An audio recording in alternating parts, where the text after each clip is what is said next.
Oh, there we go. A cup of hot water.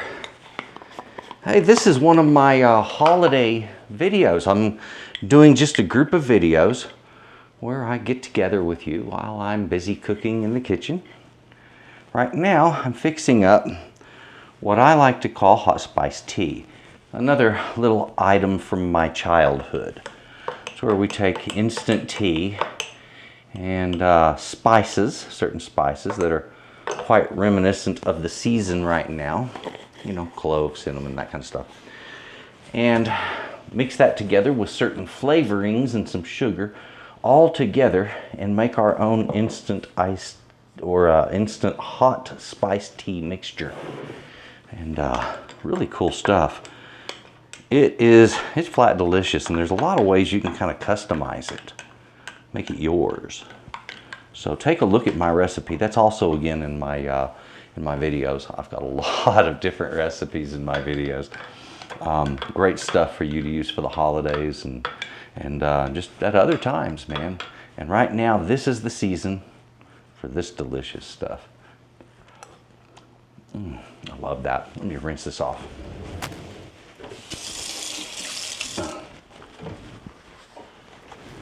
So as I mentioned before, we have the whole holiday season thing going on, and here I am making my hot spice tea. I've got some pork in the oven. I've just finished making this cheese batter back here that we're going to turn into cheese crackers. That can just kind of hang out for as long as it takes to get the whole thing done. I would like to mention also, if you would, before we get into all this, take a look right down into the description box. That is where my recipes are going to be found. Not the recipe itself, but where you find the link to get to the recipes, okay? I provide those recipes on my website. That is S.A.Trotter.com, and they're provided in PDF form. There is a lot of work that goes into them. They're always multiple pages with pictures added, a lot of detailed information, bullet pointed ingredients, numbered instructions, and also places for notes. So I don't do just a little quarter page jotting a few quick notes and some ingredients. That's not the way I do recipes. I do a recipe so that a person who doesn't know how to cook can take that recipe and make whatever is written there. So they're really very well prepared. Take a look. And thank you for doing that. There's other merchandise there like Texas Cooking Today shirts, cap, aprons, that kind of stuff. Please check it out. Thank you for doing that. And let's get on with this. Got the roast in the oven. Looks like I got about another 40 minutes left on it. I've done my cheese balls here. I have made this. And I'm also contemplating what else I have to do. Now, if I'm going to make tamales, that means I need to make a chili sauce. Okay, and when I say chili sauce, I don't mean like fresh chilies, you know, ground up or pureed into a sauce. I'm talking about using dried chilies. That's where we take, you know, certain specific dried chilies and turn them into a paste, basically, and then turn that paste into a sauce by adding some liquid to it. This is a multi-step process to make tamales, which is what I'm doing here. And so let me get some of these chilies and show you what I'm talking about. All right, let's see here. These are dried chilies.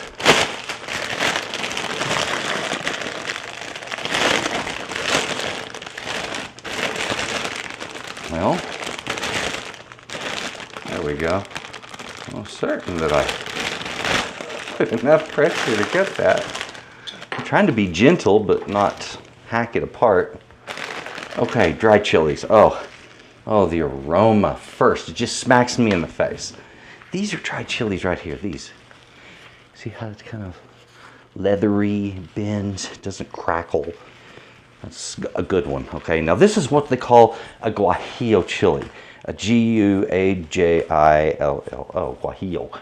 And the Guajillo chili is one of the primary chilies that I use for this sauce, okay? And they're beautiful red chilies. They produce a gorgeous red chili sauce that is somewhat fruity. It's not that hot. It's got a little spice to it. It's a bit piquant, but not extreme. All right, very good tasting chili. Don't confuse it for other chilies. Some people will say that the hatch chili is the same, and it's not. It's considerably different. The hatch chili is actually a variant of the Anaheim, where the Guajillo is a Marisol. Okay, so they're two different chilies altogether. I've also got some little ones here. These right here are our bowl chilies. I've got some anchos. There's an ancho right there. Yep. Oh, hold it. No, those are long. Long and dark, pasilla. There we go. Short, fat, and dark, ancho. Okay. Now, ancho is where you take a... and let me explain the difference in between dehydrated chilies and dried chilies. There we go. Let me do this. There we go. Pull out a better example. Here we go. That smells good. This is the ancho. Okay. Now, let me explain the difference between a dried chili and a dehydrated chili. Dried chilies are a chili that has set out and has been allowed to naturally ripen and slowly dry. Okay, it's not done over a quick process. This is time takes its toll on it and does its thing. Okay, so this is what happens if the chili just sits there and does its own natural thing.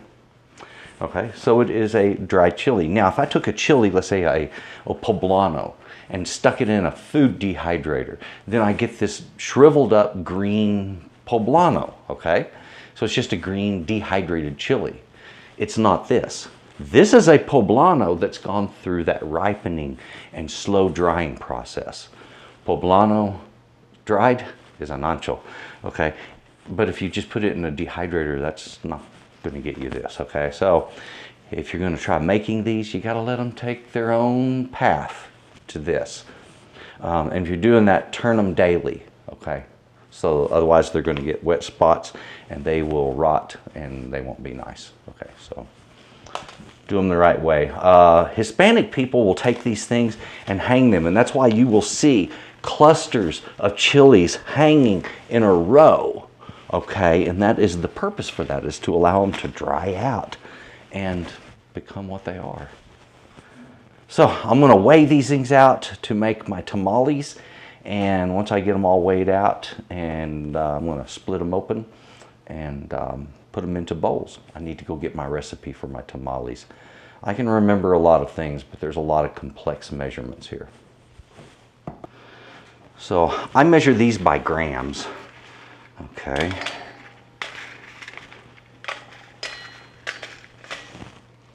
Boom. That was just the right amount. Bingo. Hot dog. I love it when I get it right the first time. Now, let's see here. The pasilla, you see that big old long dark chili? That comes from, look at that sucker. This comes from the chilaca, okay? You take a chilaca chili, you dry it out, and you get a pasilla. 4 grams right there. Very tiny amount, but that will heat those tamales up more than you might suspect. All right, so it's all in knowing which chilies do what. Certain ones give certain robust deep flavors, others give a light fruity tone, some give heat. They all have their own place, and in a good sauce, this is a good sauce. Now the aroma from my spiced tea. Oh, that is so cool. It tastes so good. You know, I'm sitting here thinking about how wonderful it is during holiday season to be able to take wonderful food like this and prepare it. I love tamales for Christmas, and they're sort of kind of a tradition for a lot of folks, okay? And so I would recommend, if you've never tried tamales for Christmas, well, hey, this would be a good year for you to try that. Give it a shot. They're way more delicious than you might suspect. Now, something you may notice, that these things are not easy to cut. All right, so I'm keeping my fingers out of the way of my blade, but I'm also pinching the blade so it won't rock and twist while I'm doing this, because it's real easy to get hurt. If you want my written recipe for tamales, I have that at my website. It's sold as a PDF, and yes, I do sell them. I give out my tutorials for free, okay?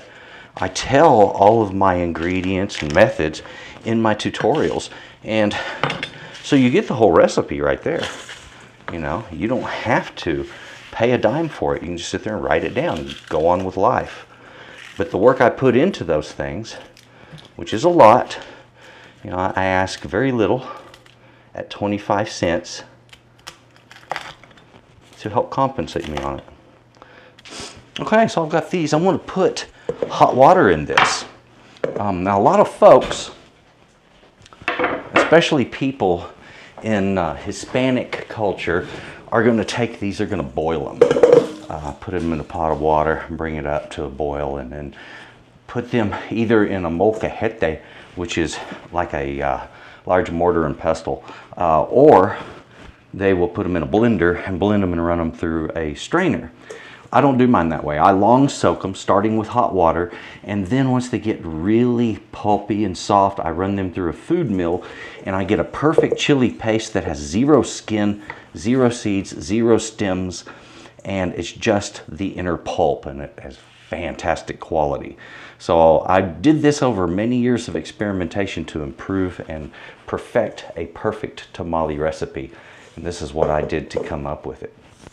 Okay, hot water for this, and a few hours of soaking. Oh, wow. Oh, let me tell you, when you first start these with hot water, there's going to be an aroma that hits the air, and it is beautiful. It's the smell of the chilies, but with it is some capsaicin, okay? So it's going to get to your nose a little bit. All right, be prepared for that, all right, if you do this. My recipes, definitely, folks, go check these things out. Look. See this? When I say multiple pages, I mean it. And like at the bottom of this one, and see, this one was an extra page in there too. But anyway, and they're sticking. Here we go. See in there, and at the bottom, room for notes. And that's the way I do these, okay? So it's not like I'm doing a little quarter page of ingredients and notes and asking for money. No, I'm giving you my money's, or giving you your money's worth by providing you my best, okay? Whew. All right, these guys. Oh, so you'll know when you do chilies this way, it's a food mill, all right? One of these guys. Food mills make the best sauces, let me tell you. All right, come on. There we go. I want to get the right sieve, and the real fine one is the one to go with for making a sauce like this. There we go. So I'll get my food mill set up. I don't like to compress the spring until I'm actually ready to do the thing. But anyway, these will need a couple of hours. The roast has about 15 minutes left. I'm going to pull it out, take a look at it, see if it needs more time or not. That's just what early holiday cooking is, folks. This is it. It's life, right? All right, let's see. My timer says 13 minutes left. So what the heck? Let's take a look.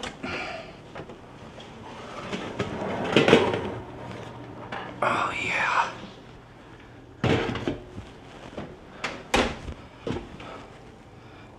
Oh, yummy. Yeah.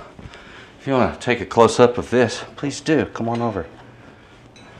And see how the fat has kind of pulled back and split open a little bit there, but that meat, see, it's not... Let go. Yeah, so that meat is not cooked well enough yet. It's on the way. It's getting there. Some of that outer meat is beautiful like that. Delicious too. Okay, this goes back in the oven.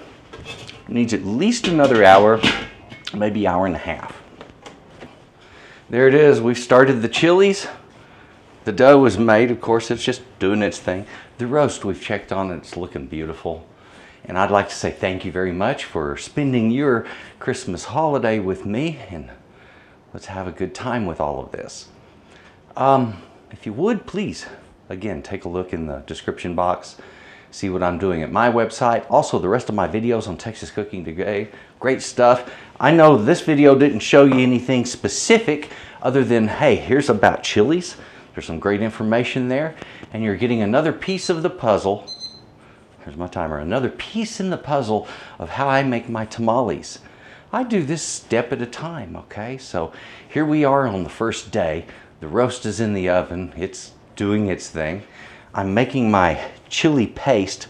The chili paste and the roast, after they're made, are going to be refrigerated, okay? I'll refrigerate those. Tomorrow, I will separate the fat from the top of the gelatin.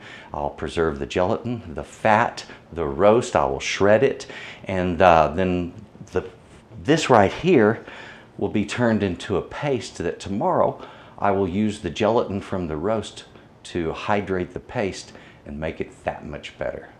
So we're just stacking flavors. Good stuff. Delicious tamales. Thanks for watching. Please have a good day, folks, and Merry Christmas.